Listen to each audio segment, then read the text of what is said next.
नमस्कार दोस्त, मैं मनीष वर्मा बड़े जोश के साथ फिर से लौट आया हूँ पार्ट 2 लेकर। पॉलिटिकल साइंस का पार्ट 2 है, याद रहे पहले पार्ट आ चुकी है, नीचे लिंक मिल जाएगी डिस्क्रिप्शन और कमेंट बॉक्स के अंदर फर्स्ट पार्ट की। याद रहे दोस्त, ये पॉलिटिकल साइंस एनुअल क्लास 12 का होने वाला है। प्लस जो भी बच्चे कॉम्पिटिशन एग्जाम्स की प्रिपरेशन कर रहे हैं, ये पॉलिटी का पार्ट बहुत बड़ा होगा। इसमें पॉलिटिकल साइंस के साथ साथ जो इंटरनेशनल रिलेशन के क्वेश्चन होंगे वो सब के सब आज हम डिस्कस करेंगे। चलिए दोस्तों, करते हैं इस वीडियो को स्टार्ट।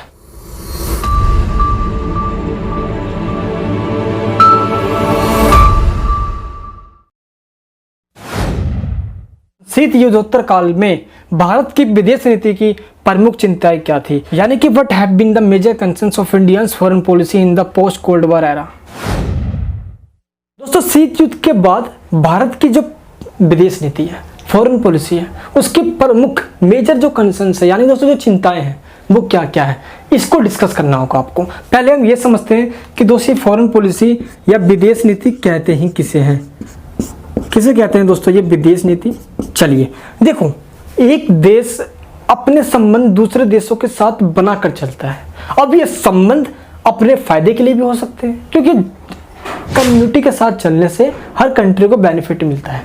और इसलिए दोस्त, अपनी संबंध एक कंट्री दूसरे कंट्री के साथ जब बनाता है तो वो अपना फायदा देख के बनाता है कि अभी और इन फ्यूचर मुझे इस कंट्री से क्या फायदा मिलेगा। क्लियर है? तो भारत भी सेम वो वही है। जैसे कि दोस्त हम इंसान हैं ना, हम इंसान क्या करते हैं, हम दोस्त या यारी दोस्त संबंध उससे बनाते हैं। देखो रियलिटी है ये, जिससे हमारा बेनिफिट मिलता है, और अगर बेनिफिट खत्म हो जाए तो हम उसे संबंध छोड़ देते हैं। मोस्टली ऐसा ही होता है आज के ज़माने में दोस्त। यही बात कंट्री पे आ रही है, कंट्री पूरे देशों से मिलकर बना हुआ है। अब यही कंट्री क्या करती है, जब संबंध अच्छे चल रहे हैं, जब काम सही है, बेनिफिट हो रहा है, फुल मजा आ रहा है, तो संबंध अच्छे चलेंगे, वरना संबंध खत्म। एग्जाम्पल दूं, जब शीत युद्ध चल रहा था और उस समय भारत के संबंध सोवियत संघ के साथ, किसके साथ, सोवियत यूनियन के साथ बहुत बेटर थे, बहुत बेटर। बट जब 1991 में सोवियत संघ टूट गया, डिसइंटीग्रेशन हो गया, विघटन हो गया, पतन हो गया उसका। दोस्तों 15 रिपब्लिक को मिलाकर बना हुआ था सोवियत संघ, वो सब के सब टूट गए। और हुआ क्या, रूस एक उसका जो बड़ा गणराज्य हुआ करता था, बड़ा रिपब्लिक हुआ करता था, वो निकल कर आया। लेकिन दोस्त सोवियत संघ, सोवियत यूनियन के खत्म हो जाने के बाद, बेशक दोस्त हमारा वो अच्छा दोस्त था एक रूस, लेकिन अब जीत हुई थी भाई यूएसए की। तो हमने अपनी फॉरेन पॉलिसी में सोवियत संघ के साथ, सोवियत यूनियन के साथ संबंध जो थे उसको कम, प्लस अमेरिका की और अपने संबंधों को ज़्यादा बढ़ावा दिया। फॉरेन पॉलिसी के अंदर ये सभी डिटरमाइंट देख के हम संबंध और रिलेशन बनाते हैं कि किस कंट्री से हमारा क्या फ़ायदा होने वाला, उसी के साथ संबंध बनाओ जिससे फ़ायदा भी हो और ना ही हमें कोई नुकसान भी हो।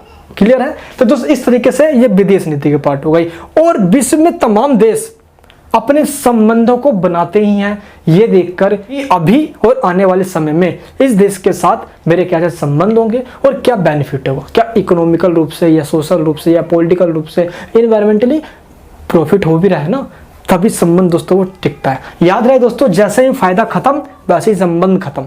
सोवियत संघ खत्म, अमेरिका पे आ गए हम, और हमने अपने संबंधों को नया आयाम दिया। क्लियर दोस्त? हम सोशलिस्ट पे ज़्यादा फोकस क्या करते थे, फिर हमने 1991 में ही हमने न्यू इकोनॉमी पॉलिसी अपनाई थी, जिसमें हमने ग्लोबलाइजेशन, प्राइवेटाइजेशन एंड लिबरलाइजेशन ये पॉलिसी अडॉप्ट करी, जिसमें हमने उदारीकरण, निजीकरण और वैश्वीकरण की पॉलिसी को अपनाया, जिससे हमारी इकोनॉमी को बूस्टअप मिला और हमने इकोनॉमी को ग्रोथ दिया। आया समझ में? ताकि हम अमेरिकी इकोनॉमी को अपनाकर आगे बढ़ सकते हैं, क्योंकि दोस्तों एक इकोनॉमी फेल हो चुकी है सोवियत संघ की। तो ये तो पूरा इंट्रोडक्शन था टॉपिक का। अब हम बात करते हैं कि विदेश नीति को लेकर after the cold war era Bharat की क्या प्रमुख चिंताएं हैं, क्या मेजर जो कंसर्न्स है, तो जो मेन जो टेंशन है भारत की, वो क्या क्या है। सबसे पहला पॉइंट है अमेरिका का उदय। दोस्तों हुआ ये कि सोवियत संघ 1991 में 25 दिसंबर दिन था जब टूट गया, जब उसका डिसइंटीग्रेशन हो गया, तो पूरे वर्ल्ड में एक ही महाशक्ति रह गई, वो था अमेरिका। इस महाशक्ति के बीच में भारत के समक्ष एक ही सबसे बड़ी परेशानी रही कि किस तरीके से भारत इस महाशक्ति के दबाव में आए बिना अपनी आर्थिक सुरक्षा भी करे और अपने संबंधों को भी अच्छे से बनाए, और हथियारों की जो होड़ है, वेपन्स की जो थी ना ये होड़ की, ये सब लोग इसको कम करने पे ध्यान दें। क्योंकि देखो बात ये रही कि अमेरिका को बेशक उदय हुआ था, लेकिन दिक्कत ये थी दोस्तों, भारत अपने ही घरेलू, अपने डोमेस्टिक जो प्रॉब्लम्स हैं उसमें उलझा हुआ था। जैसे हुआ ये कि दोस्तों पता आपको, पाकिस्तान के लेकर, भारत में दोस्तों जम्मू कश्मीर को लेकर, एंड भारत में दोस्तों उग्रवादियों जो नक्सलिज्म होते हैं यार, उनको लेकर, एंड टेररिस्ट को लेकर।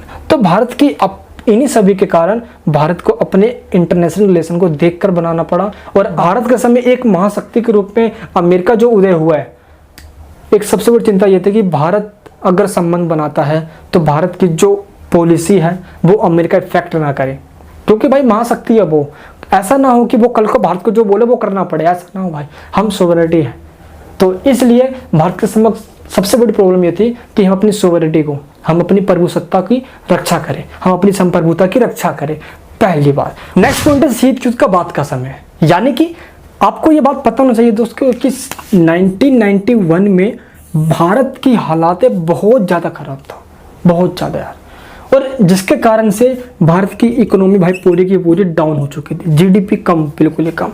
फाइनेंस मिनिस्टर मनमोहन सिंह जी हुआ करते थे।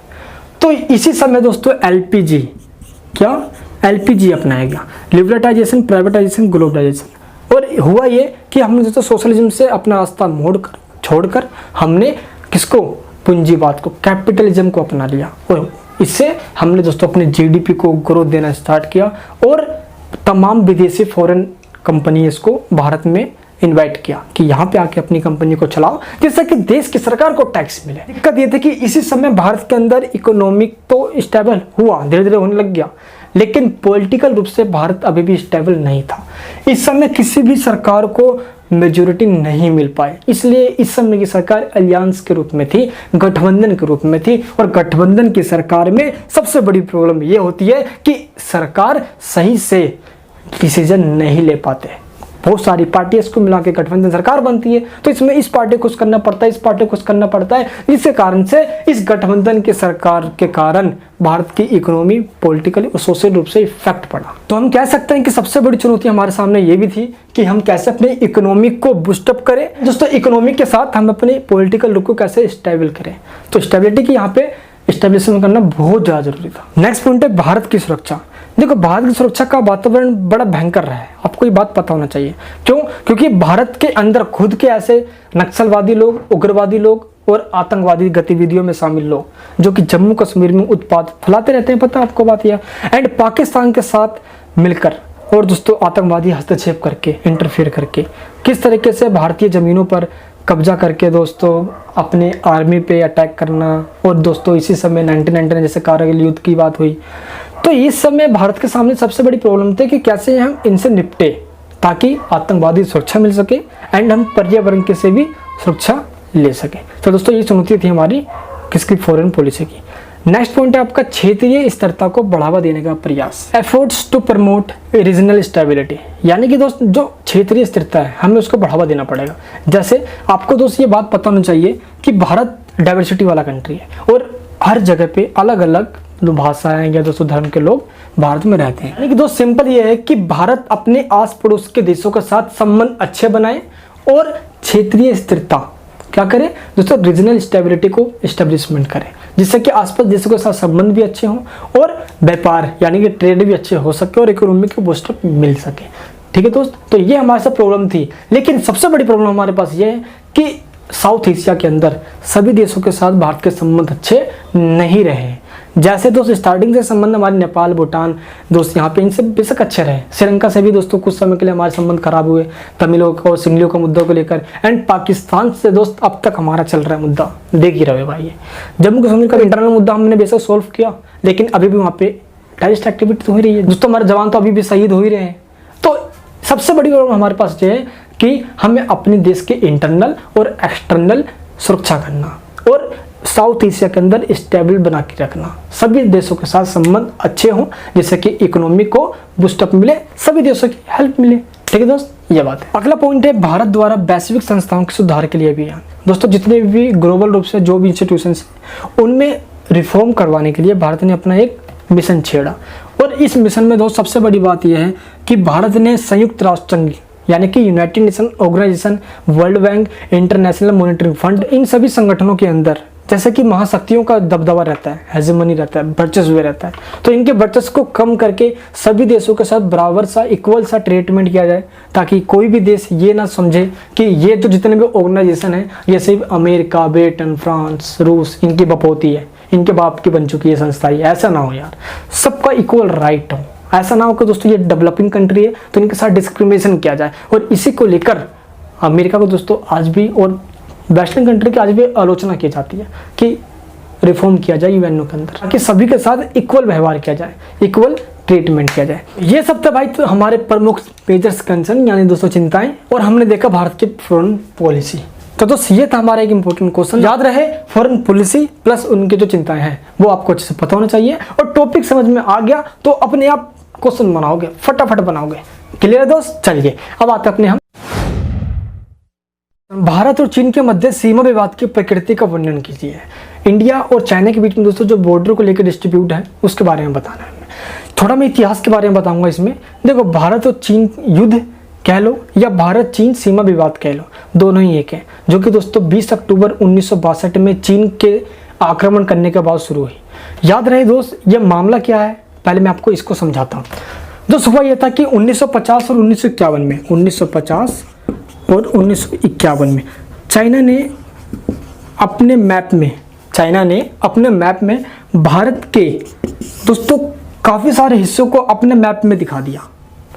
भारत के काफ़ी सारे हिस्सों को चाइना ने अपने मैप में दिखा दिया और ये कहा हमारे कहने के बाद, भाई ये तो भारत का हिस्सा है, तुमने अपने मैप पे क्यों दिखा दिया? तो चाइना ने दोस्तों ये कहा कि अरे ये तो पुराना मैप है। ये दोस्तों कुओमिंतांग की सरकार थी पहले, चाइना के अंदर इनकी सरकार थी, है ना, 1945 से पहले, तो इन्होंने बना दिया था। तो ये पुराना मैप है, हमें टाइम मिल जाएगा तो हम चेंज कर लेंगे। चाइना ने ये कहा। भारत ने कहा चलो भाई ठीक है चेंज कर लेना, लेकिन ठीक है आगे दिक्कत ना हो। और कुछ समय बाद हुआ ये कि दोस्त एक जगह है बीजू नाम का, जो दोस्त तिब्बत के साउथ में आता है।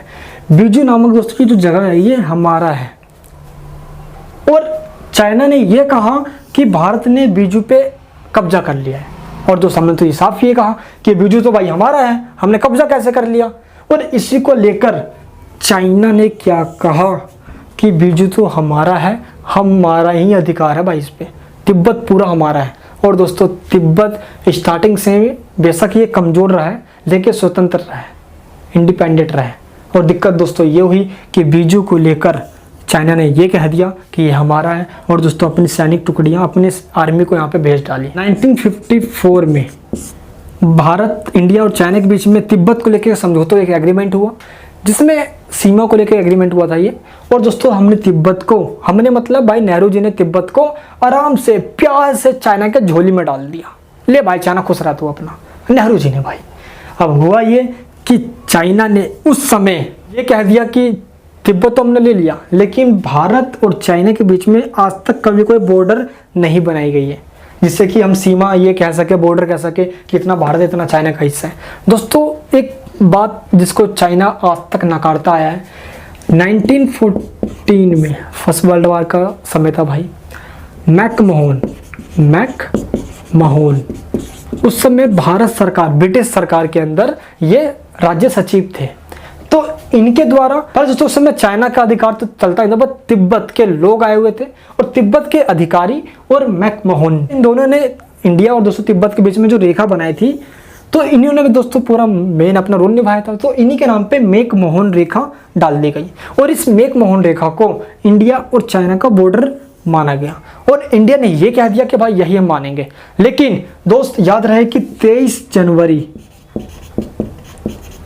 1959 को चाइना ने ये कह दिया कि इंडिया और चाइना के बीच में आज तक कोई भी बॉर्डर डाला ही नहीं गया है। और इस बीच में भाई भारत भड़क गया, ऐसा कैसे यार? 1914 की बात है तो डाला गया है। दोस्तों 1914 में शिमला समझौता हुआ था, शिमला एग्रीमेंट हुआ था 1914 के अंदर, ठीक है। तो उसी बीच में ये सब बात कही गई थी। इस बॉर्डर को चाइना ने मानने से मना कर दिया। और देखो नेहरू जी की गलती थी यार, जब इन्हें तिब्बत को दिया चाइना को, तो उस समय कह देते भाई मैकमोहन रेखा है, इसको तो मानो यार, तुम एग्रीमेंट पे साइन तो कर दो। उस समय कुछ भी नहीं भाई, तो झोली में डाल दी चाइना के तिब्बत को। और भाई दिक्कत ये हुआ कि चाइना ने समझ लिया भाई ये भारत को सबक सिखाना पड़ेगा। दोस्त उस समय युद्ध को लेकर तैयार भी नहीं थे हम, और धीरे धीरे करके चाइना ने अरुणाचल प्रदेश, सिक्किम, दोस्तों इस सब जगह पे अपनी सेना आर्मी को भेज डाला। एंड में हुआ ये कि 20 अक्टूबर को 1962 में चाइना ने लद्दाख वगैरह पे दोस्त यहाँ पे आक्रमण अटैक करना स्टार्ट कर दिया। और दोस्तों लगभग 45,000 स्क्वायर फीट की ज़मीन, 45,000 स्क्वायर फीट की ज़मीन अरुणाचल प्रदेश की कब्जे में ले ली, जो कि दोस्तों आज तक चाइना के पास है, आज तक चाइना के पास है। तो ये दोस्तों पूरी कहानी रही। तो ये जो बॉर्डर है चाइना इसको आज तक नहीं मानता, आज तक नहीं मानता। और दोस्तों इस बॉर्डर के कारण ये जो सीमा विवाद है, कभी चाइना कहता भाई ये हमारा है, कभी भारत कहता नहीं भाई ये हमारा है। हम तो दोस्तों लीगल रूप से कहते हैं ये चाइना मानने को तैयार नहीं है, और वो अटैक करवाता रहता है अपनी सेनाओं को भेजकर। दोस्तों आज के लिए मुद्दा चल भी रहा है। फिर ये जाके युद्ध 21 नवंबर को 1962 को दोस्तों जाके ये वाला युद्ध खत्म हुआ। चाइना ने खुद अपने तरफ से बोल दिया नहीं भाई हम युद्ध नहीं करना चाहते, क्योंकि वो चाहता था कि अगर हम युद्ध करते रहेंगे तो पूरी दुनिया के अंदर हमारी इमेज क्या रह जाएगी। दोस्तों चाइना वालों ने ये कह दिया। और जब भारत ने ये कहा कि भाई ये लाइन जो खींची गई है ये तुम्हारे अधिकारी के द्वारा तो खींची गई है, भाई मैकमोहन तुम्हारे अधिकारी आए थे, है ना दोस्तों। उस समय तिब्बत पे चला करता, जो भी चला करता था। और दोस्त तिब्बत ने जब ये किया है भाई तो मानना पड़ेगा ना, क्योंकि चाइना का उस समय तिब्बत पर अधिकार नहीं हुआ करता था, वो अपना इंडिपेंडेंट हुआ करता था। लेकिन दोस्त ये कहा चाइना ने, अरे ऐसा थोड़ी है कि तुम किसी भी चाइनीज को पकड़ के जाओगे लेके और चाइना वाले को बॉर्डर बना दोगे, ऐसा थोड़ी होता है। तो इसलिए आज तक ये डिस्ट्रीब्यूट का मामला बना हुआ है और विवाद चलता रहता है इसको लेकर। चाइना भारत के जो पीओके हैं, पाक ऑक्युपाइड कश्मीर, दोस्तों वहाँ पे भी ये पहुँच चुका है। पाकिस्तान ने भी कई ज़मीनों को उसको बेच डाला है, और चाइना इस पर अवैध कब्जा जमा के अपने रोडें सड़कें बनाने में लगे पड़ा है। तो दोस्तों ये हमें बॉर्डर को लेकर जल्द से समाधान करना पड़ेगा, ताकि इन फ्यूचर कोई दिक्कत ना आए। माने दोस्तों चाइना के साथ एक ना एक दिन जरूर हमारी बड़ी भयंकर युद्ध हो सकती है इस बॉर्डर को लेकर। ठीक है दोस्त, मैकमोहन लाइन मानता ही नहीं भाई वो। चलिए दोस्तों अब देखते हैं अपना उदारवाद की व्याख्या कीजिए तथा इसकी विशेषताओं की व्याख्या कीजिए। सिंपल दोस्तों आपको बताना है कि लिबरलिज्म क्या है एंड इसकी जो फीचर्स है इसके बारे में बताना है। चलिए दोस्तों मैं आपको एक एक करके पहले समझाता हूँ उदारवाद होता क्या है। दोस्तों उदारवाद जिसको इंग्लिश में लिबरलिज्म क्या कहते हैं, लिबरलिज्म। और दोस्तों उदारवाद को ही स्वतंत्रता का एक रूप माना जाता है, इसलिए स्वतंत्रता को इंग्लिश में लिबर्टी कहते हैं। और दोस्तों लिबर्टी लैटिन भाषा के लिबरलिस शब्द से बना हुआ है। इसका मतलब भाई सिंपल ये होता है, ऐसा सिस्टम जहाँ पे सभी को इंडिपेंडेंट मिलता हो, सभी लोगों को स्वतंत्रता, इंडिपेंडेंट का राइट है, और जो भी चाहे वो कर सकते हैं। ठीक है, यहाँ पर दोस्तों खुलापन होता है। तो सरकार जो होती है वो कम से कम हस्तक्षेप करती है, मिनिमम इंटरफेयर करती है लोगों के कार्यों में। लोग अपने जैसा बिजनेस चाहे वैसा कर सकते हैं। ये दोस्तों कैपिटलिज्म को प्रमोट करती है एंड सोशलिज्म गवर्नमेंट को प्रमोट करती है। ठीक है दोस्त, चलिए अब बात करते हैं हम उदारवाद का मतलब आसानी से समझते हैं। उदारवाद सिंपल ये होता है जहाँ पे सरकार लोगों के कार्यों में कम से कम मिनिमम इंटरफेयर करे। बस सरकार का काम हो देश की सुरक्षा करना, हेल्थ देखना एंड एजुकेशन देखना, बस बाकी सारा काम बिजनेसमैन अपने आप करेंगे। लोग दोस्तों कोई सा भी काम चाहे वो कर सकते हैं। यहाँ पे डिमांड में एंड सप्लाई में गवर्नमेंट का कोई भी इंटरफेयर नहीं होता, कुछ भी नहीं होता। और दोस्तों ठीक इसके अपोजिट है सोशलिज्म, जहाँ पे सारा काम गवर्नमेंट के हाथों में होता है, विदाउट गवर्नमेंट के परमिशन से कुछ भी नहीं होता। क्लियर है? तो उदारवाद जो कि आज अमेरिका वेस्टर्न कंट्रीज के अंदर है। एंड दोस्त 1991 से पहले भारत भी सोशलिज्म को ज़्यादा फोकस करता था, लेकिन भारत ने, मैंने आपको बताया भी, न्यू इकोनॉमी पॉलिसी 1991 में लिबरटाइजेशन, प्राइवेटाइजेशन, ग्लोबलाइजेशन, दोस्तों ये तीनों ही इसके पार्ट हैं, उदारवाद के पार्ट हैं। तो दोस्तों उदारवाद का मतलब होता है यहाँ पे सिंपल पूंजीवाद, जहाँ पे कैपिटलिज्म को प्रमोट किया जाता है। तो दोस्तों इस तरीके से भाई ये हमारे सिंपल। अब चलिए हम बात करते हैं थोड़ी डेफिनेशन की। इसकी डेफिनेशंस क्या होंगी? पहले ये समझते हैं कि उदारवाद दोस्तों एक ऐसा दर्शन, ऐसी विचारधारा है, कैसी आइडियोलॉजी है जो ये कहता है कि सरकार कोई भी कार्य में, किसी भी कार्य में इंटरफेयर नहीं करेगी, और सरकार दोस्तों सेंट्रलाइजेशन होगी। सेंट्रलाइजेशन मतलब एंड दोस्तों सरकार जो होगी वो डिसेंट्रलाइजेशन होगी, यानी कि सरकार बटी होगी ना, यहाँ पे तानाशाही नहीं होगा। एंड दोस्त ये इनका मेन मोटो है, आइडियोलॉजी है। तो दोस्त यहाँ पे एक थिंकर है सारटोरी ने कहा है कि उदारवाद व्यक्तिवाद, स्वतंत्रता, न्यायिक सुरक्षा और संवैधानिक राज्य का सिद्धांत है। जो लिबरलिज्म है वो इंडिविजुअली सिक्योरिटी, इंडिपेंडेंट और लिबर्टी की बात करता है, न्याय, जस्टिस की बात करता है, इक्वलिटी की बात करता है ना। तो ये सारी इनके दोस्तों मेन यहाँ पे डेफिनेशन दे रहे हैं थिंकर्स। अब हम बात करते हैं इसके मेन फीचर्स की। फीचर्स क्या है, किस पे ये ज़्यादा इम्फोसाइज करते हैं, प्रमोट करते हैं, दोस्तों ज़्यादा ये बल किस पे देते हैं। फर्स्ट पॉइंट है मानवीय स्वतंत्रता का समर्थक। दोस्तों ये सभी मानव के स्वतंत्रता पे बल देते हैं कि हर एक इंसान स्वतंत्र है, उसका ये जन्मसिद्ध अधिकार है, इसके कार्यों में कोई भी इंटरफेयर नहीं किया जाना चाहिए। नेक्स्ट पॉइंट है मानवीय विवेक में आस्था। इसका मतलब दोस्तों ये होता है कि हर एक इंसान के पास बुद्धि है, वो जो भी काम चाहे वो अपने इच्छा अनुसार कर सकता है। यानी दोस्तों लेजिस फेयर की बात आती है यहाँ पे। इसका मतलब ये होता है कि इंसान जो मर्जी चाहे वो कर सके, बट याद रहे किसी भी इंसान के कार्य से किसी दूसरे के काम में कोई भी इंटरफेयर ना हो, किसी को दोस्तों दूसरे को नुकसान ना पहुँचे। ठीक है दोस्त, तो ये है इसका सेकेंड फीचर। चलिए दोस्तों थर्ड फीचर की बात करते हैं, belief in the notion of natural right. यहाँ दोस्तों ये बात करते हैं हमेशा नेचुरल राइट की। हर इंसान के 3 प्राकृतिक अधिकार दिए गए हैं, जैसे कि दोस्तों संपत्ति, जीवन और स्वतंत्रता। So right to liberty and right to property, ये दोस्तों हमारे नेचुरल राइट है, तो इनको कोई तो छीन नहीं सकता। राज्य बना ही इसलिए है ताकि इन राइट्स की वो सिक्योर कर सके, इनको वो प्रोटेक्शन प्रोवाइड कर सके। एंड इतिहास तथा परंपरा का विरोध, इसका मतलब ये होता है कि दोस्तों ये इतिहास का विरोध करते हैं। इनका मानना ये है कि इतिहास के अंदर ऐसी सरकारें रही हैं जो डिक्टेटरशिप रही है, जो तानाशाही रही है, जो कि दोस्तों वर्तमान प्रेजेंट में ऐसी नहीं है। तो ये इतिहास का विरोध करते हैं, अपोज करते हैं। नेक्स्ट है धर्मनिरपेक्षता में विश्वास। सेक्युलरिज्म में दोस्तों बिलीव करते हैं, जहाँ पे हर एक धर्म का सम्मान एंड रिस्पेक्ट किया जाता हो, जहाँ पे राज्य या स्टेट का अपना कोई भी धर्म ना होता हो, सभी धर्म इक्वल स्टेट की नज़रों में होते हो। एंड दोस्तों आर्थिक क्षेत्र में हस्तक्षेप की नीति का समर्थन करते हैं। मैंने दोस्तों अभी आपको बताया कि इकोनॉमिक सेक्टर में इंटरफेयर ना करना लिबरलिज्म की सबसे महत्वपूर्ण या सबसे इंपॉर्टेंट फीचर है, जिसमें उदारवादियों को ये कहना है कि व्यक्ति को हर कार्य की छूट होनी चाहिए, वो अपने इच्छा अनुसार अपनी मर्जी से वो जो चाहे वो कर सकता है, वो इंडस्ट्री लगाए या दोस्तों वो ट्रेड करे, बट स्टेट इसमें कोई इंटरफेयर ना करे, बस स्टेट को अपने टैक्स से मतलब है। ठीक है दोस्त, ये यहाँ पे कैपिटलिज्म है भाई, यहाँ पे पूंजीवाद ज़्यादा होते हैं, इनका ये है। एंड लोकतंत्री शासन प्रणाली का समर्थन, तो दोस्त उदारवाद जहाँ पे भी होगा वो कंट्री लोकतंत्र होगा। एक चीज ध्यान रखना है, भारत बेशक समाजवादी कंट्री रहा स्टार्टिंग से ही, हमने ज़्यादा फोकस किया, तो हमारा समाजवाद सोवियत संघ, चाइना दोस्त इन सब के समाजवाद से हमारा अलग समाजवाद था। हमने समाजवाद का मतलब समानता से लिया था, और दोस्तों उन्होंने समाजवाद का मतलब सभी राइट्स और सभी कुछ सरकारों के हाथों से लिया था, कि सब कुछ सरकार के हाथ में होगा। लेकिन भारत में दोस्त हाँ सरकार के हाथों में था, मैक्सिमम दोस्त सरकार के हाथों में था और मिनिमम प्राइवेट सेक्टर में था। लेकिन 1991 के बाद हमने मैक्सिमम कर दिया प्राइवेट हाथ में और मिनिमम दोस्तों गवर्नमेंट के हाथों में रख लिया। आया समझ में? तो ये बात यहाँ पे होती है। तो लोकतंत्र जहाँ भी होगा वहाँ पे उदारवादी होगा, ऐसा उदारवादियों को मानना है। और दोस्तों आप देख लो यार, भारत मिक्स पॉलिसी है ना, स्टार्टिंग भारत मिक्स पॉलिसी बना के चलता है, उदारवाद भी समाजवाद भी। जहाँ पे जरूरत हो वहाँ पे समाजवाद डाल देंगे सरकार के हाथ में, जहाँ पे जरूरत हो वहाँ पे उदारवाद डाल देंगे। दोस्तों आप तो देख ही रहे हो यार, तो गवर्नमेंट तो भाई सब कुछ प्राइवेट सेक्टर में डालने लगी, चाहे तेल हो, रेल हो, हवाई जहाज हो, सब कुछ भाई आजकल कोयला वेला सब कुछ प्राइवेट में डाल दिया। आज तो सब कुछ बेच डालेंगे सरकार, देखो भाई क्या होता है आगे। यानी कि लिबरलिज्म जो है, उदारवाद जो है वो सोशल वेलफेयर स्टेट को मानता है कि राज्य जो है वो लोगों के कल्याण के लिए, राज्य जो है लोगों के विकास के लिए बनाई गई है। एंड नेक्स्ट है संवैधानिक शासन का समर्थन। इसका मतलब ये होता है कि शासन कानून के अनुसार चलेगा, कॉन्स्टिट्यूशन बेस्ड शासन होगा।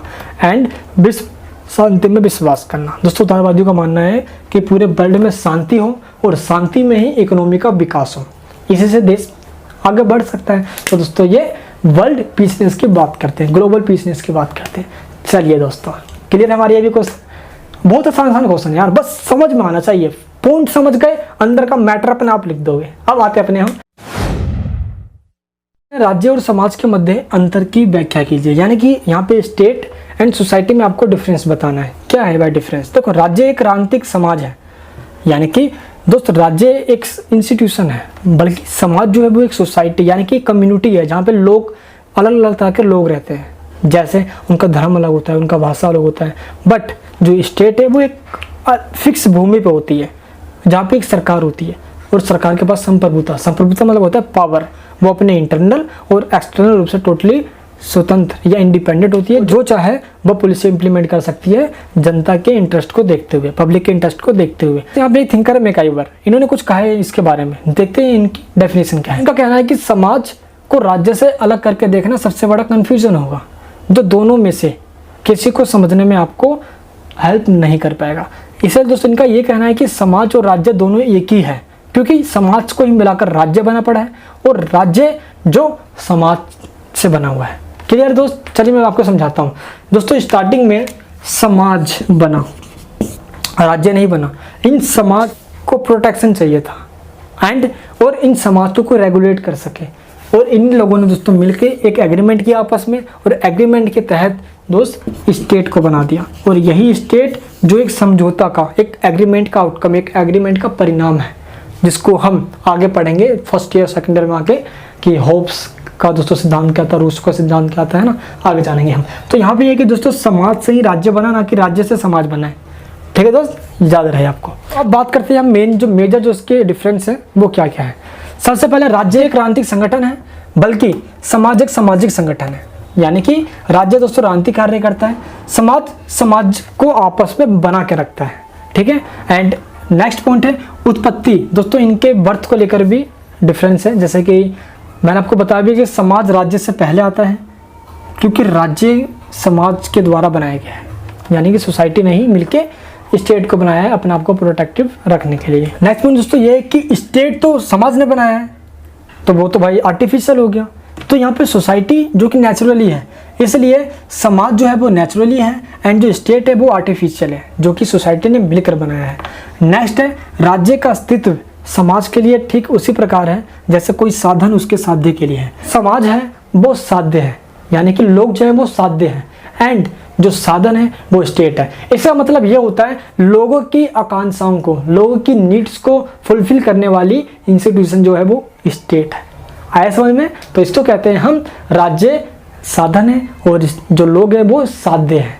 राज्य के पास जो संप्रभुता होती है, बिना संप्रभुता के राज्य हो नहीं सकता। संप्रभुता मतलब होता है सोवरेनिटी, सोवरेनिटी मतलब होता है लिबर्टी, यानी कि इंडिपेंडेंट। हर एक स्टेट जो सोवरेनिटी है वो इंडिपेंडेंट होगा, वो अपने सारे काम अपनी इच्छा अनुसार करेगा। और जो भी सोवरेनिटी नहीं होगा, जिसके बाद दोस्तों संप्रभुता शक्ति नहीं होगी, वो और देशों के दबाव में आके काम करेगा। दोस्तों भारत 1947 के बाद आज़ाद कंट्री है। यहाँ पे दोस्तों सारे काम देश की सरकार, चुनी हुई सरकार होती है, और दोस्तों देश की जनता के अनुसार वो काम करती है। इसको बोलते हैं सोवरेनिटी स्टेट। ठीक है दोस्त। एंड जो सोसाइटी है दोस्तों, जो समाज है, इसके पास कोई भी अपनी संप्रभुता नहीं होती, क्योंकि ये समाज बना होता है। दोस्तों हर एक व्यक्ति के पास संप्रभुता आ जाएगी तो दोस्तों देश पूरा टूट जाएगा। इसलिए संप्रभुता की शक्ति राज्य के पास है, कानून बनाने की शक्ति स्टेट के पास होती है, जो कि संसद, जो कि पार्लियामेंट के द्वारा बनाई जाती है। संप्रभु होने के कारण राज्य अपनी सीमाओं के अंदर सभी संगठनों, संघों, व्यक्तियों, इन सब के ऊपर दोस्तों राइट रखता है, अधिकार रखता है, उन पे दोस्तों अपना शिकंजा रखता है। लेकिन दोस्तों समाज राज्य के ऊपर राइट रखता है, राज्य समाज के लिए है, स्टेट जो है वो सोसाइटी के लिए है। नेक्स्ट पॉइंट है भाई, जो स्टेट है वो उसका अपना एक फिक्स भूमि होता है, यानी दोस्तों यहाँ से लेकर यहाँ तक ये स्टेट होगा। जैसे कि दोस्तों मान लो भारत है, तो दोस्तों भारत यहाँ से लेकर पूरा यहाँ तक है ना। लेकिन दोस्तों सोसाइटी है, सोसाइटी में दोस्तों लोगों के धर्म आता है, कल्चर आता है ना, उनकी भाषाएं आती है, तो वो तो भाई थोड़ी कि वो यहीं तक होगा। जैसे कि मान लो दोस्त कि भारत में मोमडन है, मुसलमान लोग हैं, तो मुसलमान थोड़ी कि भारत में ही है, बल्कि और तमाम कंट्रीज़ में भी है। पाकिस्तान हो गया, सबका इंडोनेशिया हो गया, सऊदी अरब, सीरिया, इराक, ईरान, है ना, सब जगह। तो इसका मतलब ये होता है कि दोस्तों स्टेट का एक फिक्स बॉर्डर होता है, लेकिन सोसाइटी का नहीं। सोसाइटी में रहने वाले लोग का जो धर्म है, दोस्तों जो भाषा है, वो एक जगह पे ही लिमिट नहीं होती, वो और देशों में भी पाई जा सकती है। ठीक है दोस्तों, इसका मतलब ये हुआ। दोस्तों मैं एग्जाम्पल देकर समझा रहा था कि आपको समझ में आ जाए। अगला पॉइंट है राज्य के आचरण के कुछ नियम होते हैं। इसका मतलब होता है दोस्त कि राज्य जो है, जो स्टेट है, उनके कुछ नियम होते हैं, कानून हो गए, है ना, इनके द्वारा वो स्टेट चलता है कि मुख्य जो प्राइम मिनिस्टर है या दोस्तों जो चीफ मिनिस्टर, उनके क्या पावर्स होंगे, वो कैसे क्या काम करेंगे, सब पॉलिसी के तहत चलती है, एक लॉज के तहत, एक नियम के तहत चलती है, जो हमारा कॉन्स्टिट्यूशन है। लेकिन समाज का भी एक अपना नियम होता है। जो समाज में रहने वाले लोग, जैसे आपको मैंने बताया कि हर तरह के लोग रहते हैं समाज में, जैसे कि दोस्तों गीता हो गया, कुरान हो गया, बाइबिल हो गया, सबका अपना अपना मानना है, तो इसके अकॉर्डिंग समाज भी चलता है।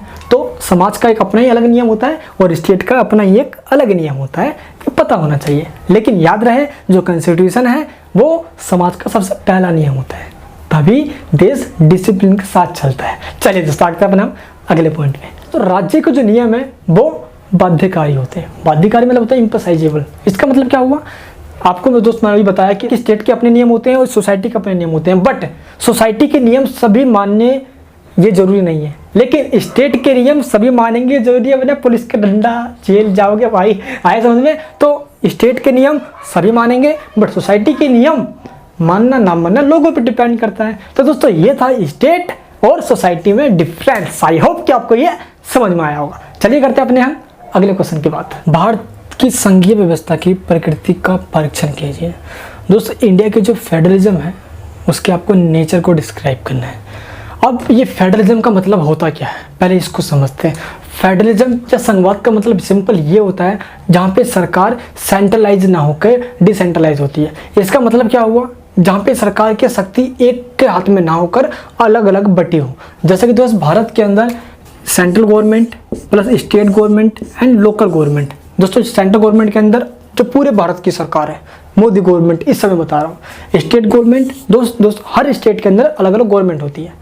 दिल्ली, बिहार, उड़ीसा, झारखंड, मध्य प्रदेश, सब अलग अलग स्टेट के अंदर गवर्नमेंट होती है अपनी। तो ये हो गया state government and local government, जैसे पंचायत हो गया, सरपंच, मुखिया हो गया गांव के अंदर, एंड दोस्त शहरों के अंदर प्रधान हो गए, निगम पार्षद हो गए। तो ये सब हो गया लोकल गवर्नमेंट। तो इन तीनों में पावर को डिसेंट्रलाइज दोस्तों बांट देना, डिस्ट्रीब्यूट कर देना। डिस्ट्रीब्यूशन ऑफ पावर क्या कहलाता है, फेडरलिज्म कहलाता है।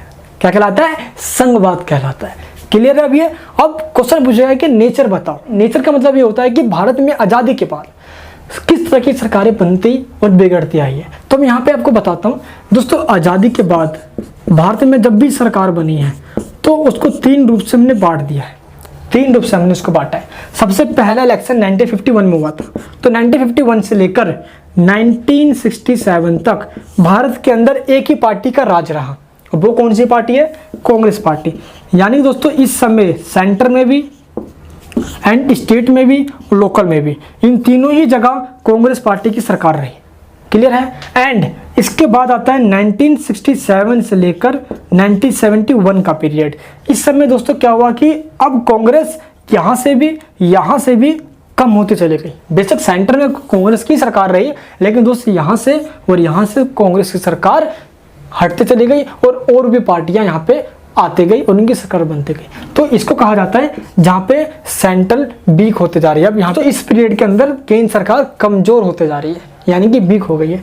अब इसके बाद का जो पीरियड है भाई वो बड़ा भयंकर पीरियड है। अब दोस्तों जब लगा सेंट्रल गवर्नमेंट को भाई हमारी सरकार तो कमजोर हो रही है, भाई कुछ करना पड़ेगा, और दोस्तों कर दिया जो करना था। इस समय प्रधानमंत्री थी इंदिरा गांधी जी। हुआ ये कि 1971 से लेकर 77 का जो पीरियड है, इस पीरियड के अंदर भारत को यूनिटरी फेडरलिज्म कहा जाता है, एकीकृत संघवाद, जहाँ पे सारी शक्तियाँ ना यहाँ पे रही ना यहाँ पे रही, सेंट्रल गवर्नमेंट पे आ गई।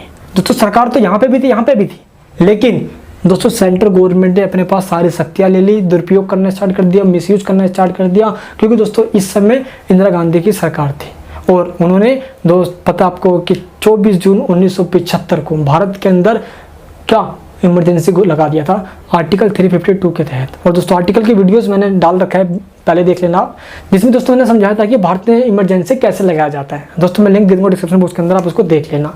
तो इमरजेंसी का दोस्तों ये पीरियड रहा है और दोस्तों भारत की इकोनॉमी भी बहुत ज़्यादा यहाँ पर डाउन चली गई थी। दोस्तों अलग अलग भारत में जैसे गुजरात हो गया, बिहार हो गया, जेपी आंदोलन, दोस्तों यहाँ पे फडणवीस के द्वारा मतलब कि यहाँ पे आंदोलन चल रहे थे, छात्र अपने आंदोलन चला रहे थे, तो देश की हालत खराब थी। तो इन सबको दोस्तों सरकार ने कुचल दिया और कुचलने के दोस्त इसी कारण से सेंट्रल गवर्नमेंट को कहा जाता है पे यूनिटरी फेडरलिज्म, जहाँ पे सरकार ने सारी शक्ति अपने पास ले ली, अपनी मर्जी का काम करना स्टार्ट कर दिया। तो दोस्त तीन पीरियड, पहला जहाँ पे सेंट्रल गवर्नमेंट एकदम मस्त सही चल रही है, तीनों जगह सेंट्रल गवर्नमेंट चल रही है ना, यानी कि यहाँ पे सेंट्रलाइजेशन है। दोस्तों हो गया आपका डिसेंट्रलाइजेशन। बट यहाँ पे दोस्तों हुआ ये था कि यहाँ पे और यहाँ पे सरकार कमजोर होती चली गई। यहाँ पे अभी सरकार थी कांग्रेस की, लेकिन इस समय दोस्तों बेशक कांग्रेस की सरकार रही, लेकिन इन दोनों जगह पे देखते हुए सरकार ने अपनी मनमर्जी करनी स्टार्ट कर दी और दोस्तों आगे चल के उन्होंने इमरजेंसी लगा दी, डिक्लेयर कर दिया, और जिसके बाद सेंट्रलाइजेशन पावर हो चुका था, यानी कि सारी पावर प्रधानमंत्री के हाथ में आ गई थी। तो दोस्तों ये है बात यहाँ पे। अब दोस्तों बात करते हैं कि भारत के जो ये संघवाद है, ये जो फेडरलिज्म है, इसके समक्ष क्या क्या चुनौतियां हैं जिससे हमें आज निपटने की जरूरत है। चलिए मैं दोस्तों एक एक करके आप सभी को समझाता हूँ। भारत में सबसे पहली जो वार्निंग से दोस्तों जो सबसे पहली समस्या है, चुनौती है, वो क्षेत्रवाद है, रीजनलिज्म की। इसमें क्या है दोस्तों, हर भारत के अंदर बहुत सारी आबादी है जिनकी अलग अलग धर्म में भाषा है।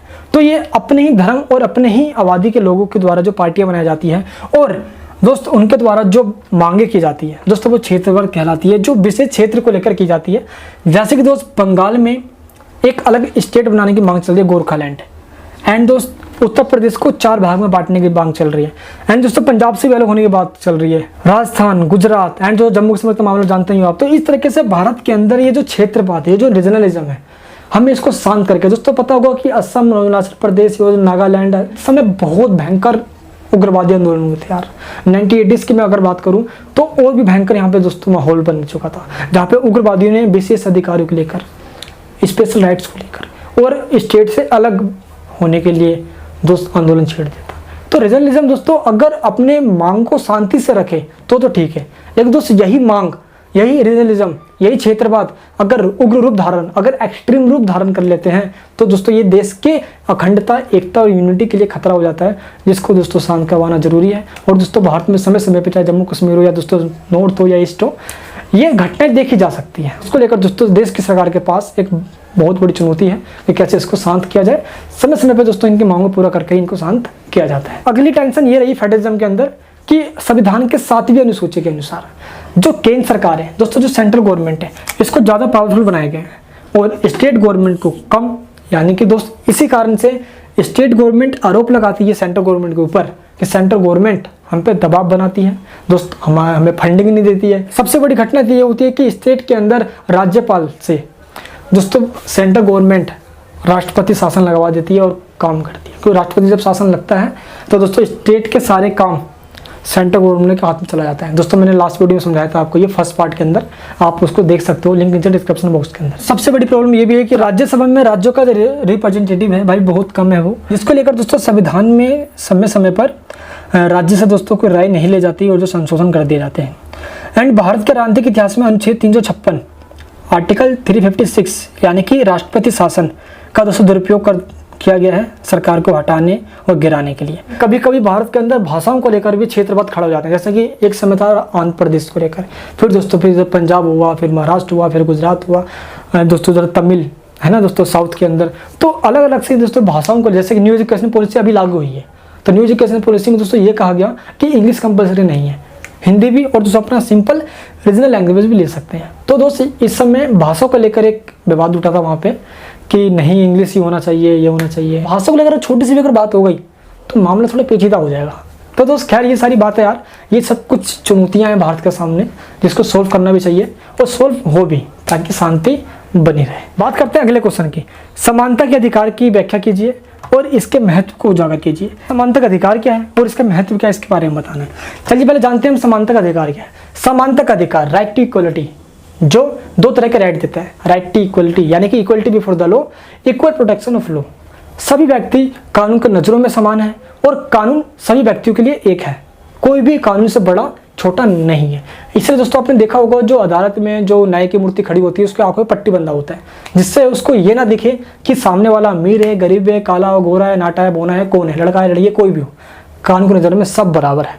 इसलिए दोस्तों समानता का अधिकार सभी व्यक्ति के पास है, जो भारत का नागरिक है, जो भारत का नागरिक नहीं भी है बट भारत में आ भी रखा है। समानता का अधिकार सभी को है, सभी इक्वल है।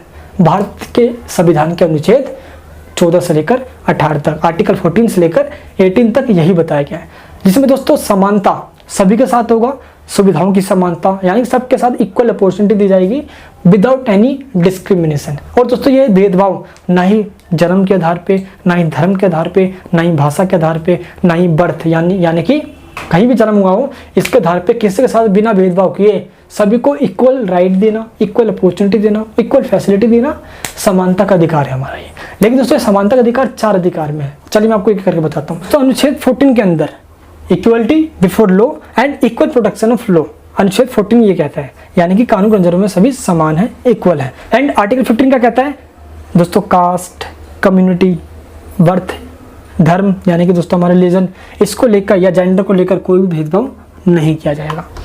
एंड नेक्स्ट है हमारा भाई आर्टिकल 16, इसमें आपको सार्वजनिक रोजगार के तहत अवसर की गारंटी दी गई है, यानी कि दोस्तों यहाँ पे अवसर की समानता होगी, इक्वलिटी टू अपॉर्चुनिटी। एंड दोस्तों नेक्स्ट आपका है 17 अनुच्छेद, आर्टिकल 17 क्या कहा गया है, यहाँ पे दोस्तों जो अनटचेबिलिटी है उसका अंत किया गया है। अनटचेबिलिटी या छुआछूत नहीं होगा, सभी दोस्तों हिंदू जाति हो, मुस्लिम जाति हो, कोई भी धर्म हो यार, सभी में लोग इक्वल समान होंगे। एंड लास्ट है आर्टिकल 18 जिसमें उपाधियों का अंत किया गया है, टाइटल का अंत किया गया है। और टाइटल का मतलब ये होता है अगर आप भारत के नागरिक हो तो दोस्तों आप किसी और देश से कोई भी सम्मान या दोस्तों कोई भी उपाधि नहीं ले सकते। जैसे दोस्तों अंग्रेजों ने दोस्तों सर साइमन जैसे कि सर था, है ना, एंड दोस्तों नाइटहुड की उपाधि भारत के लोगों को दे रखी थी। जो टैगोर को नाइटहुड की उपाधि मिली, सर की उपाधि, साहिब की उपाधि, दोस्तों भारत के में मिला करता था ये। तो दोस्तों इसको अंत कर दिया गया है ताकि लोग समान रहें, लोगों को ये फील ना हो कि मुझे ये उपाधि मिली है तो भाई मैं तुमसे बड़ा हूँ, तुम हमसे छोटा हो। लेकिन याद रहे, भारत का कोई भी नागरिक अगर किसी विदेश से कोई उपाधि लेता भी है तो दोस्त उसको पहले भारत के राष्ट्रपति से अनुमति लेनी पड़ेगी। जैसे कि दोस्तों भारत के अंदर किसको, दोस्त मोरारजी देसाई को जब पाकिस्तान का दोस्तों सर्वोच्च सम्मान उनको मिला था तो उनको पहले राष्ट्रपति से अनुमति लेनी पड़ी थी। एंड दोस्त अगर आप पढ़ाई पे, शिक्षा में अगर आप कोई भी उपाधि ले लेते हो, जैसे कि दोस्तों मान लो आपने पीएचडी कर लिया तो आपके नाम के आगे डॉक्टर लग जाएगा। जैसे मान लीजिए मैंने पीएचडी कर लिया तो मेरे नाम के आगे डॉक्टर मनीष वर्मा लग जाएगा। तो ये होती है एजुकेशनल टाइटल्स जो कि लीगल है, आप इसको ले सकते हो। लेकिन आपको दोस्तों कोई अलग से कोई आपके साथ कोई नाम जोड़ दे, जैसे कि दोस्तों भारत में भारत रत्न मिलता है, सर्वोच्च नागरिक सम्मान मिलता है, तो इन लोगों को जो ये मिला जाता है तो ये सम्मान है। तो ऐसे लोगों को जब उपाधि मिलती है दोस्त तो इसमें कोई डिस्क्रिमिनेशन नहीं है। हाँ, अगर दोस्तों किसी और देश से ले रहे हैं या कोई भी उनको ऐसा कोई दे रहा है, स्टेट अपना अलग से कोई भी उपाधि नहीं दे सकता, ये इलीगल है।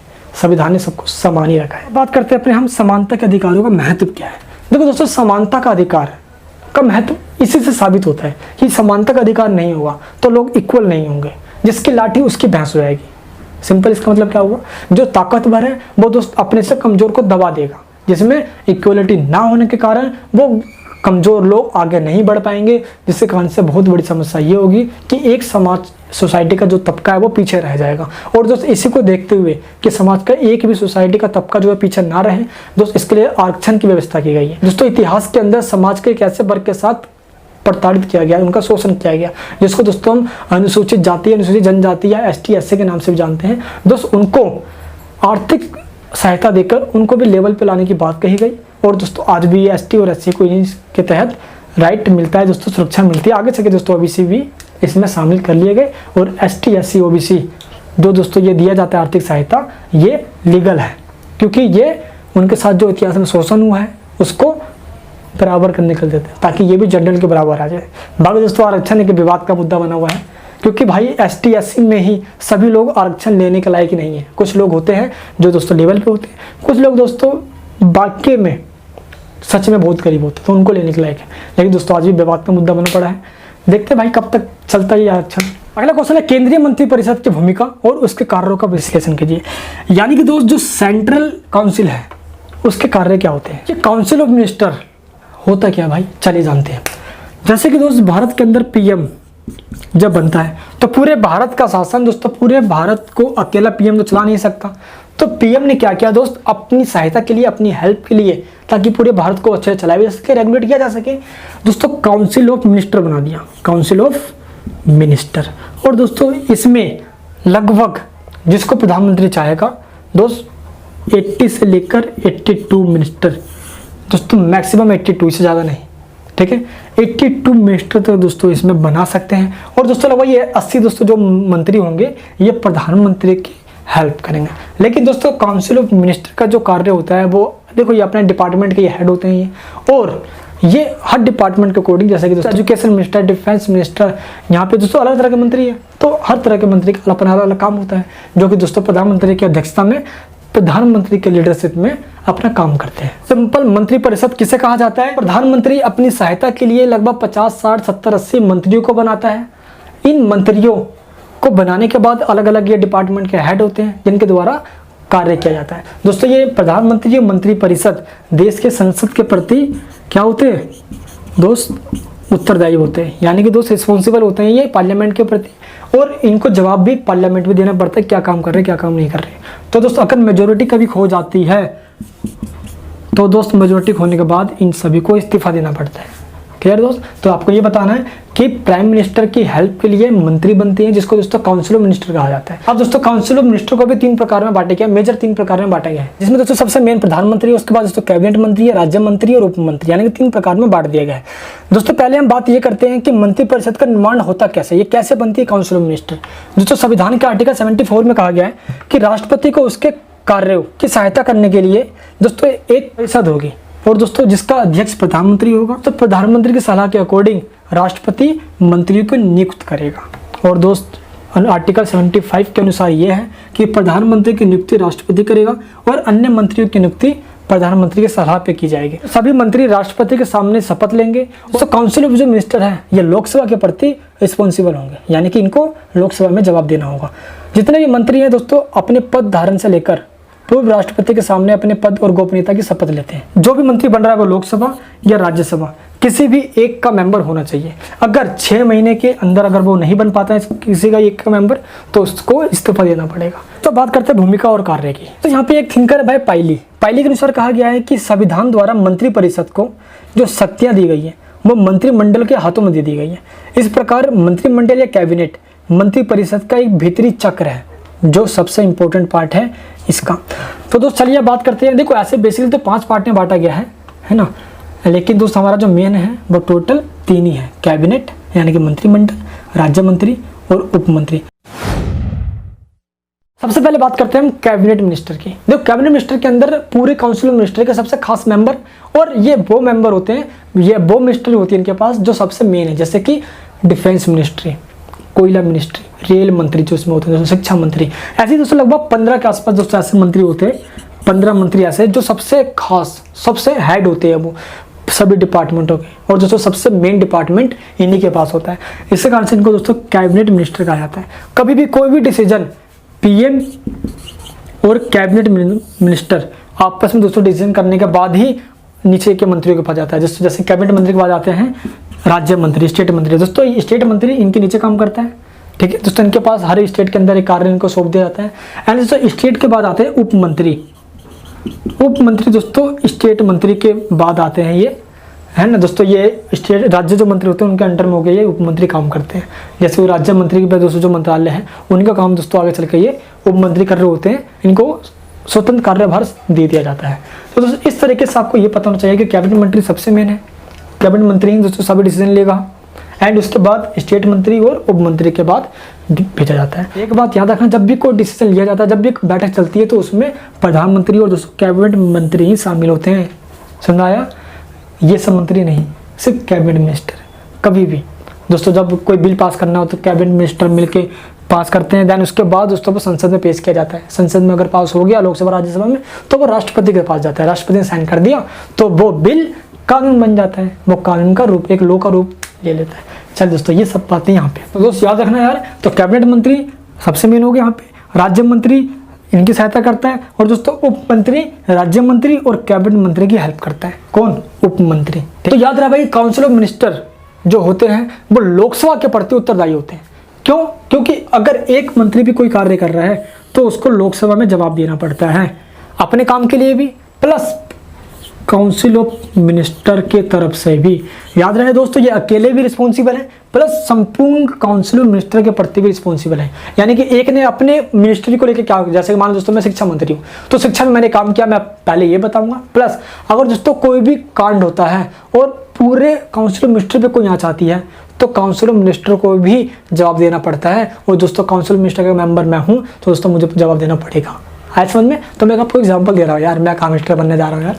तो यहाँ पे ये आपको पता होना चाहिए दोस्तों। मान लो बीच में अगर अविश्वास प्रस्ताव आता है, अविश्वास का मतलब ये होता है ये अगर विपक्ष को ये लगे कि सरकार के पास मेजोरिटी नहीं है तो दोस्तों ये प्रस्ताव पेश किया जाता है, और अगर सरकार मेजोरिटी साबित नहीं कर पाती तो संपूर्ण काउंसिल ऑफ मिनिस्टर को रिजाइन करना पड़ता है, इस्तीफा देना पड़ता है। क्योंकि दोस्तों ये काउंसिल ऑफ मिनिस्टर लोकसभा के प्रति रिस्पॉन्सिबल है और इसीलिए सभी मिनिस्ट्री को रिजाइन करना पड़ेगा अगर मेजोरिटी साबित नहीं कर पाते हैं विश्वास प्रस्ताव पेश करने के बाद। अब दोस्तों बात करते हैं जो मेन काम क्या है इनके। देखो मंत्रिपरिषद की ओर से मंत्रिमंडल या कैबिनेट एक इकाई के रूप में कार्य करता है यार। देखो जैसे कि इसकी बैठक सप्ताह में एक बार होती है, लेकिन प्रधानमंत्री जब चाहे इसकी बैठक बुला सकता है, जब भी कभी इमरजेंसी हो, जब भी दोस्तों कोई इंपॉर्टेंट बात हो। तो देखो मंत्रिपरिषद की बैठक में प्रधानमंत्री लीडर करता है, यानी दोस्तों इसका अध्यक्ष होता है, और उसकी अनुपस्थिति में वरिष्ठ मंत्री इसके अध्यक्ष करते हैं। जैसे कि दोस्तों मान लो कि जो देश के गृह मंत्री हैं, होम मिनिस्टर, जैसे कि अमित शाह हो गए, तो दोस्तों जगह प्रधानमंत्री नहीं होते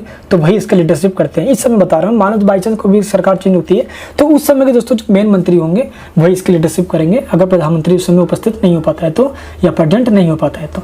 एंड जिस मंत्रिपरिषद की ओर से मंत्रिमंडल ही हर मामले का निर्णय करता है। यानी कि दोस्त मैंने अभी आपको बताया कि मंत्रिमंडल यानी कि कैबिनेट, मंत्रिमंडल मतलब होता है कैबिनेट। तो कैबिनेट जो भी काम कर रही है समझ लेना वो इन दोनों के साथ भी काम कर रही है। सभी निर्णय एक मत से लिए जाते हैं, मतभेद की अवस्था में निर्णय बहुमत से लिए जाते हैं। कोई मंत्री इस निर्णय से सहमत नहीं होता तो दोस्तों उसे अपने पद से त्याग पत्र देना पड़ता है। दोस्तों कैबिनेट मिनिस्ट्री जो है वो कोई प्रस्ताव लेकर आई है और दोस्तों पूरे ही मंत्रियों में से 70-80 मंत्री जो इनमें से कोई एक मंत्री भी सहमत नहीं है तो दोस्तों उस मंत्री को इस्तीफा देना पड़ेगा। आया समझ में? तो दोस्त ये होता है यहाँ पे काउंसिल ऑफ मिनिस्टर। दोस्तों इनका मेन काम क्या, पूरे देश को चलाना। हर मिनिस्ट्री के पास अपनी डिपार्टमेंट होती है और वो अपने डिपार्टमेंट के अनुसार देश का कल्याण, देश के लिए काम करते हैं। अपने डिपार्टमेंट के लिए अच्छे जैसे शिक्षा मंत्री हो गए, गृह मंत्री हो गए, सुरक्षा मंत्री हो गए, कपड़ा मंत्री, रेल मंत्री, सबके अपने अलग कार्य हैं। इस तरीके से इन मंत्रियों को अपना काम करना होता है। अगला क्वेश्चन है प्रधानमंत्री की स्थिति एवं कार्यों की व्याख्या कीजिए। दोस्तों जो प्राइम मिनिस्टर है उसकी स्थिति क्या है, उसकी पोजीशन क्या है एंड उसके मेन जो कार्य हैं वो क्या है। चलिए दोस्तों बात करते हैं। देखो मंत्रिपरिषद का प्रमुख प्रधानमंत्री होता है, काउंसिल ऑफ मिनिस्टर का प्रमुख प्रधानमंत्री होता है जो दोस्तों सरकार को चलाता है और जितने भी काउंसिल ऑफ मिनिस्टर हैं इसकी हेल्प करते हैं सरकार को चलाने में। तो दोस्तों यहाँ पे याद रहे कि प्रधानमंत्री भारतीय कार्यपालिका का वास्तविक अध्यक्ष होता है, यानी कि सरकार की जो मेन शक्तियाँ होती हैं वो प्रधानमंत्री के पास ही होती हैं। बेशक राष्ट्रपति वही काम करता है जो प्रधानमंत्री कहता है। ठीक है दोस्त, चलिए। और प्रधानमंत्री को राष्ट्रपति के द्वारा नियुक्त किया जाता है और राष्ट्रपति उसी को प्रधानमंत्री या प्राइम मिनिस्टर अपॉइंट करता है। इस पार्टी के मेंबर को पूर्ण बहुमत मिली होती है, या तो वो पार्टी सिंगल हो या अलियांस, या कि दोस्तों गठबंधन के द्वारा लोकसभा में बहुमत प्राप्त होती है, उस दल के नेता को प्रधानमंत्री बना देता है। तो प्रधानमंत्री के कार्य, देखो प्रधानमंत्री सरकार का सबसे मेन बंदा होता है क्योंकि ये अध्यक्ष होता है सरकार का। क्या होता है दोस्त, ये मेन लीडर होता है। यही दोस्त पूरे प्रशासन को अपने कंट्रोल में रखता है। प्रधानमंत्री ही अपने मंत्रिमंडल को बनाता है एंड प्रधानमंत्री और मंत्रिमंडल के सजेशन के अकॉर्डिंग राष्ट्रपति अन्य मंत्रियों को बनाता है, जैसे कि राज्य मंत्री हो गए और उप मंत्री हो गए। एंड प्रधानमंत्री ही मंत्रियों के मंत्रालयों का बंटवारा करता है, जैसे कि कौन से मिनिस्टर के पास कौन सा मंत्रालय हो, जैसे कि गृह मंत्रालय किसके पास होगा, होम मिनिस्ट्री, एजुकेशन मिनिस्ट्री है ना दोस्त, एंड डिफेंस मिनिस्ट्री किसके पास कौन सा होगा, ये प्रधानमंत्री डिसाइड करता है। वह अपने मंत्रिमंडल को अधिक सक्षम बनाने के लिए मंत्रियों के पदों में परिवर्तन भी कर सकता है। जैसे दोस्तों समय समय मान लो वो मंत्री का जो पोस्ट है उसको वो चेंज भी कर सकता है जब भी उसको लगे। एंड प्रधानमंत्री केंद्रीय मंत्रिमंडल की बैठकों में संचालित करता है और दोस्तों मंत्रिमंडल का प्रमुख होने के कारण वही मंत्रियों द्वारा लिए गए निर्णयों का अंतिम निर्णय लेता है। यानी दोस्तों सभी मेन जो डिसीजन होंगे वो प्रधानमंत्री ही लेगा। नीतियां निर्धारित किए जाने में प्रधानमंत्री अहम भूमिका निभाता है। यदि संसद में मंत्रिमंडल के प्रति अविश्वास प्रस्ताव पारित हो जाए और दोस्त अगर बहुमत साबित ना कर पाए प्रधानमंत्री मंत्रिमंडल के साथ, तो दोस्तों प्रधानमंत्री की जिम्मेदारी होती है कि वह मंत्रिमंडल के साथ सभी मंत्रियों को त्यागपत्र दिलवाए।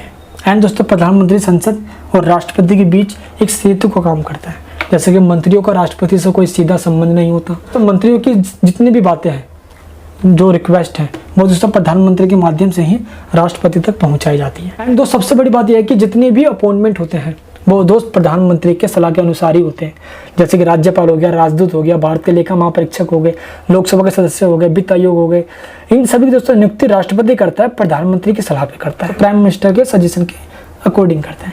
एंड दोस्तों विदेश नीतियों का निर्धारण भी प्रधानमंत्री के द्वारा ही की जाती है।